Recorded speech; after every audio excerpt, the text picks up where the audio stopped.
عمرو دياب يتعرض للانتقاد بسبب إطلالة قديمة.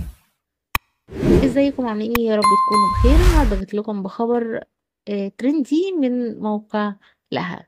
واجه الفنان عمرو دياب خلال الساعات الماضية حملة انتقادات واسعة على مواقع التواصل الاجتماعي بعد انتشار صور له من إحدى الحفلات ظهر فيها بإطلالة غريبة على غير المعتاد منه، فيما أكد كثيرون أن الصور غير طبيعية وربما تكون مصنوعة بالذكاء الاصطناعي، ما أثار حالة من الجدل بين جمهور الهضبة.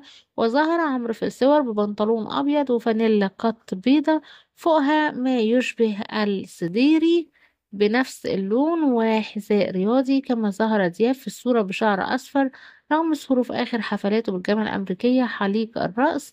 ولكن جمهور الهضبة سخر من الضجة الحاصلة على إطلالاته القديمة وارتدائها في حفل إطلاق ألبومه عام 2022، كما أن الصور التي أعيد تداولها مؤخرا هي صور معدلة وليست الصور الأصلية، معتبرين بأن الموضة في تلك الفترة كانت باللون الأبيض وبملابس صيفية فضفاضة. من جهة أخرى يواصل عمرو دياب حاليا وضع اللمسات الأخيرة على ألبومه الجديد المنتظر، والذي من المقرر طرحه بعد عيد الأضحى المبارك.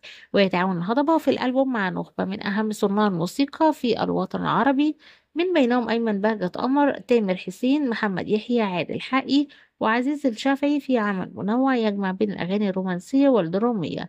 وسيتم طرح الألبوم بشكل تدريجي عبر المنصات الرقمية التي يتعاون معها عمرو دياب خلال السنوات الأخيرة، في خطوة تهدف إلى مواكبة التطور التكنولوجي وسلوكيات الجمهور الجديد.